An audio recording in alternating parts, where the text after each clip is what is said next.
Ok, ja sam Korana i dobrodošli na moj YouTube kanal. Danas ovako lagano, ne znam, možda zaključiti je li glam ili je punk ili je grunge ili je rock, šta god ti misliš da je, we will go with it. Ali malo pretjerano našminkani radimo jednu vrlo neobičnu temu koja apsolutno ne ide uz ovaj make-up. A ovo je recenzija stvari koje volim koristiti generalno na tijelu. Za higijenu, kod izrade pedikure, što koristim za brijanje, koje peelinge volim i slično, tako da ako te interesira nastavi gledat. Prije toga te molim da se subscribeš na moj YouTube kanal, znači zvonci, naravno dodaš me na mom Instagram i TikTok akauntu. Kako bi ovaj video i dalje bio nepredvidljiv, ići ćemo nasumičnim redoslijedom. Odlučila sam se na ovaj tip videa zato što ga ne vidim baš kod drugih, a to su isto informacije koje me interesiraju. Mislim, pitajte me redovito koji desić koristim, šta je to nekako spada u ovu kategoriju nesvrstanih proizvoda. Često dobivam upite za losjone za tijelo, naravno to je nekako očekivano, ali onda ima tu i nekakvih proizvoda za pedikuru, ima tih peelinga koje sam spomenula, neki posebni gelovi za tuširanje i slično. A zašto jednostavno to ne bi podijelila s vama? Tako da bacamo se odmah na proizvode. Prva na redu je Balena kupka za stopala sa ureom, ima 15% ureje unutra i ovo je fakat genijalno ako radiš pedikuru kod kuće i želiš imati cijeli onaj tretman njege gdje prvo namačeš noge u nekom lavoru, pretpostavljam, pa i pilingiraš stopala i nanosiš kremu na stopala. Ja to volim povremeno raditi kad ne obavim to u salonu i ovo je fakat genijalno.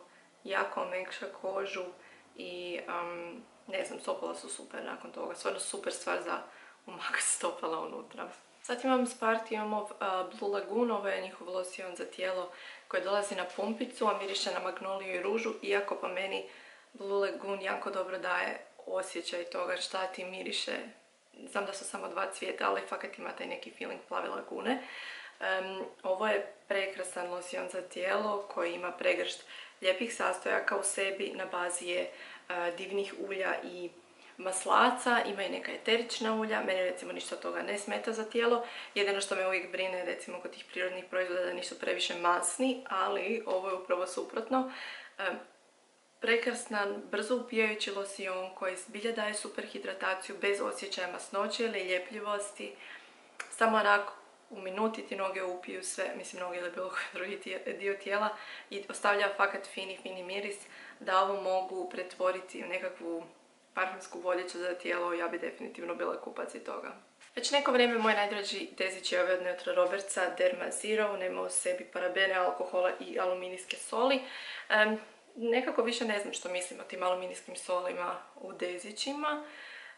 Vjerujem da je dovoljno to ispitano, ta neka istraživanja koja su pokazala da potencijalno uzrokuje rak dojke su bila vrlo jednostrano napravljena, međutim nekako kako sam u početku kupovala bez aluminijskih soli, ostala sam na tome. Volim birati bez alkohola zašto imam užasno osjetljive pazuhe i stvarno osjetim taj alkohol. Bude me onak, jako me pecka, pogotovo nakon britvice, pa eto izbjegavam deziće s alkoholom, ali ovo je super dezić koji jako neutralno, a fresh miriše, pritom traje stvarno dugo, cijeli dan. Tek možda uz super aktivan trening se oznojim uz njega da se osjetim, ali inače super drži. Osim toga, jedan od najdražih dezića mi je od Beauty Love Planet dezić od ruže, ima ih jedno 4-5, traži samo taj od ruže, taj mi je favorit. Isto u sebi nema ni aluminij, ni alkohol i ima nešto dobro, sad se ne mogu sjetiti što ima. Jel ima tipa niacinamid ili tako nešto, što nisam baš vidjela često u dezićima. Uglavnom on je isto jako ugodan, imam feeling da njeguje kožu kad ne naneseš i stvarno jako dobro drži taj ugodan miris tijekom dana. Jedan od mojih najdražih peelinga za tijelo je definitivno Olivalov peeling gel za tijelo. Ovo je recimo ruža, inače koristim zlatni. Razlika je samo u tome što ovo još ima dodatnu aromu ruže i lagano je rozi. Super mi je zato što je kao gel za tuširanje i peeling u jednom. Zrnica nisu pregusta i nisu preoštra, tako da je za jedan lakši peeling na tijelu. Svejedno koža ostane prekrasno glatka i onak, ne znam, praktičan mi je. Treba ga malo, stoji mi u tušu i na kraju ga dugo trošim i full sam zadovoljna s njim. Inače, drugi najdraži peeling mi je definitivno od Beauty Love Planet. njihov peeling ponovno od ruže u onoj posudici, znači izgleda kao nekakva peeling krema. To mi je fantastično za intenzivnije peelinge, tipa kad hoću brijat noge, onda fully peelingiram noge s tim i tako. Napravi intenzivni peeling od ovoga i naravno uz njega ide još normalno gel za tuširanje, ali evo ako želiš slabiju i jaču varijantu, to su definitivno najbolji.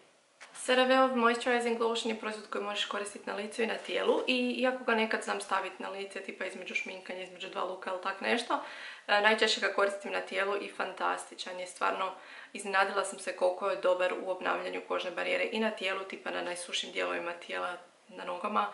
Super izgledaju potkoljenice nakon njega.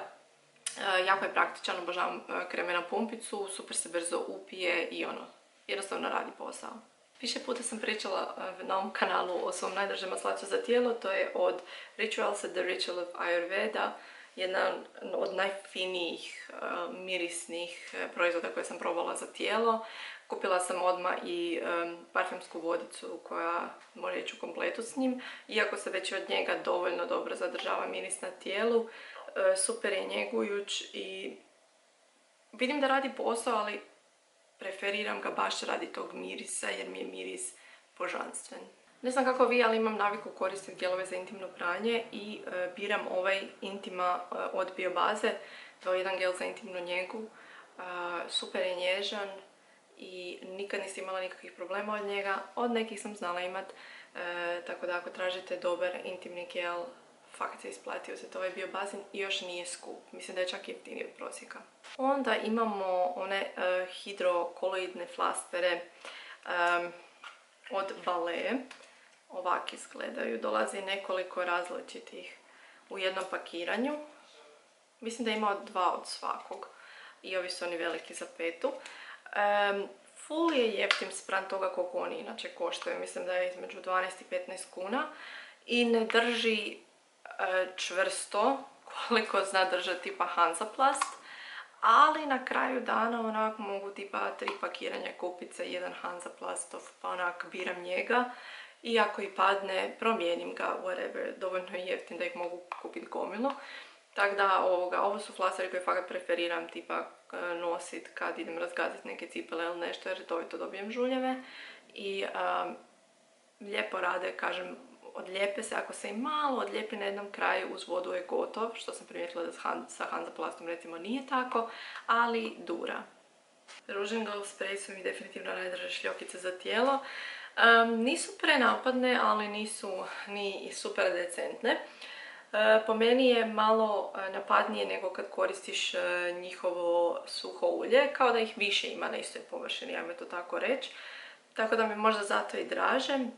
Draže mi je i to što je na špricu, pa odnosno na potisak izađe sve lakše se rasporedi po tijelu, nema onog umazivanja nužno, a prekrasne su fakat. Jako, jako lijepo izgledaju na tijelu, lijepo se stapaju s kožom. Vjerujem da su jednako lijepe i kad si preplanuo, koliko su lijepe i kad si bljed. Evo još nešto za pedikuru, ovo je Herbacinov Foot Cream sa kamilicom i ureom, ovo je kao intenzivna njega za stopala. Riječ je o kremi koja je onako gusta kao nekakva krema za ruke, ništa posebno, ali nakon urea kupke, nakon što napraviš peeling stopala, recimo sa ovom peeling kremom koju sam spomenula od Beauty Love and Planet i na kraju namažeš ovo, stopala su ti jebeno božanstvena, ono doslovno super glatka ko bebina guza, nigdje nemaju suhe dijelove i još onak izgledaju zaglađeno kao da si stavila primer na njih, tako da topla preporuka. O Chubby Bunny maslacu za tijelo sam pričala već milijun puta, ovo mi je jedan od najdražih Bulabovih proizvoda. Stoji mi na noćnom ormariću, tako da svaki put kad imam feeling da sam suha, pogotovo na potkoljenicama, namažem sve iz kreveta. Ima prekrasan miris po marshmallowu koji onak doslovno želiš pojesti, ima stvarno lijep blag sastav, doslovno ga možeš mazati i na sebe i na djecu. I ovo možda najružnije pakiranje koje sam ikad pokazala na svom kanalu, ali ovo su Wilkinsonove Extreme 3 Beauty britvice. Kupujem uvijek ova pakiranja velika jer mi se ne da zajebavati s tim onak svako malo. I ove su mi se pokazale kao super. Uvijek tražim da ima jedno, dva, tri reda tih oštrica i da gore ima proizvod neki, iako naravno stavljam i sama proizvod. I ove stvarno duraju, da onak nisam se nikad baš porezala s njima, iako sam ja dosta sklona tome, zapravo baš jako sam smotana kod brijanja. Ali evo, super omjer cijene i kvalitete, jer ima i oni koji su super skupi, ima oni koji su super jeftini, ovi su negdje in between, a stvarno dobro rade posao. Inače, ne brijem sa pjenama za brijanje jer sam ljena, iskreno, nego uvijek samo namažem puno više gela za tuširanje i tako se obrijem na brzinu, ali kažem, ako radim tipa potkoljenice ili tak nešto, prije toga obavezno napravim peeling. I zadnji proizvod je još jedan u kojem ste već više puta čuli, to je Elizabeth Arden White Tea Vanilla Orchid krema za tijelo. Ovo znači nije maslac, ovo je baš krema. Lijepa krema koja se relativno brzo upija, koja ima fantastičan miris i znam da inače ima i parfem, pa možeš koristiti skupa da se produži miris na tijelu, iako se lijepo zadržava miris na tijelu dosta dugo. Više je taj džir kao i Rituals parfumske kreme, tako da mogu reći da lijepo radi posao, ali osvojila me apsolutno radi mirisa. I uopće nisam skužila da sam se usred videa skinula, ali to je bilo sve. Nadam se da su ti se moje preporuke svidjele i zapravo prije svega da su bile korisne. Sve stvari koje sam nabrojala možeš kupiti u drogeriji i u nekakvim parfumerijama. Ništa nije strašno i neupipljivo i nenabavljivo. Sve je kupljeno u Hrvatskoj ili dobiveno od nekog unutar Hrvatske, tako da ćete ih lako naći. Ja ću naravno staviti linkove na direktnu kupnju ispod videa za svaki slučaj ako ih želiš od negdje naručiti, ali ću ti napisati gdje ih možeš kupiti kao u kojoj fizičkoj poslovnici. Eto, ako imaš šta za nadodat, nekakve proizvode koje sam možda preskočila, misliš da su se trebali naći u ovom videu, definitivno ih napomeni pa možemo raditi part 2.